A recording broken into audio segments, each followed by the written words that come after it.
I'm Eric Connolly, your town supervisor for the town of Ballston. I wanted to speak with everyone out there today about the Ballston Lake Sewer Project. Just last week, we ended up getting final word that we will be awarded the $5 million grant to help us complete the Ballston Lake Sewer Project. Unfortunately, we can't really move forward under COVID-19. It's frustrating to everybody to be in isolation, I know, especially if you're seeing people not practice social distancing. It's very frustrating. It's frustrating to us as a town that we can't hold gatherings and we can't have public hearings. Our attorneys are advising us right now that even though there was some additional language out of the state last week about public hearings, that it's still not advisable to have a public hearing. And we have to have a public hearing before the town board can vote whether to accept that $5 million. So we're in a holding pattern. But I do want to start the conversation about what happens when we're ready to come out of isolation. We would have a public hearing. Let's go ahead and say that the board votes to accept the $5 million. That resolution would be subject to a permissive referendum. It'll say right in the resolution subject to permissive referendum. What is that? That is a stipulation that the public can force a second vote on that resolution. So even though the town board would say, yeah, we want to take that $5 million, the public would have the last say, potentially. They would have to go around to households along the Ballston Lake Sewer District and get enough signatures to force a permissive referendum. Now, we can't really do that just yet either, because how do you have a public vote in the middle of isolation? But just bear with me here.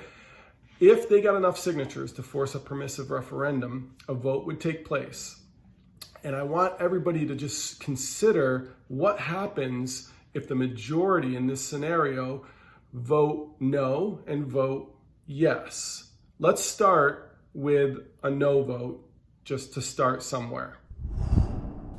Remember that in 2012, New York State identified Ballston Lake as an impaired water body, basically telling us that we need to do something to mitigate the poor quality of water in the lake. So the town went ahead and held a vote whether to create a special sewer district comprised of homes all around the lake and in the watershed area, in areas that were believed to be contributing to the overall poor quality of water.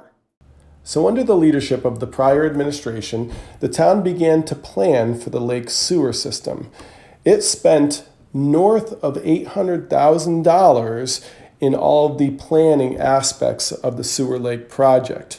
Now that money came from New York State from an organization called EFC, Environmental Facilities Corporation, which is part of DEC.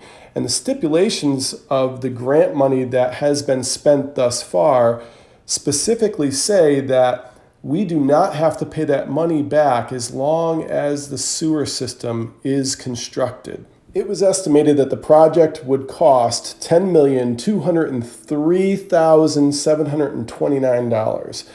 So it went out to bid, and unfortunately the bids came back a lot higher than anticipated. And after the dust settled, the lowest bid was $18.6 million from Kabricki Construction.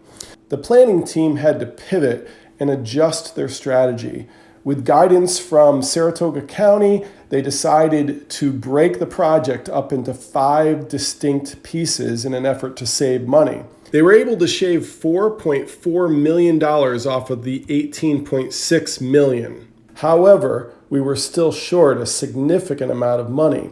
Thus, we applied for the grant for $5 million, and we are now guaranteed that that money is in place.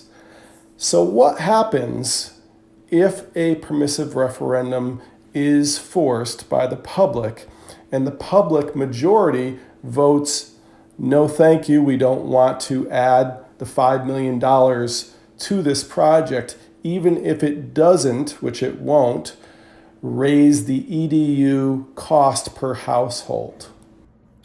There's two things you need to keep in mind if a permissive referendum is in fact forced. Number one is that New York State will still have that label of impaired body of water on our lake, and they will expect us to do something to correct what they believe to be a problem with the water. Now that could take on all kinds of different shapes that I'm not going to get into.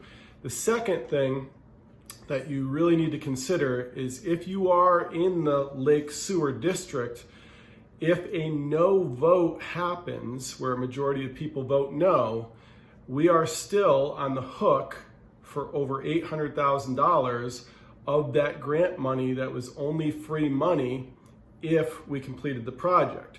So who pays for that? That would be the Lake District that would have to somehow pay that in the form of a tax, and it would be spread out over a certain number of years. It would be a lot less money, but you would get nothing for that money. So please keep all those things in mind as we move forward. If you have questions or concerns, you know that I'm available. I answer emails, I answer the telephone, although it takes a couple days with the telephone.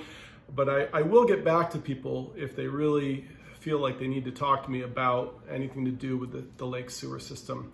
I hope that your families are well and that you get through this. And I look forward to gathering again in the near future.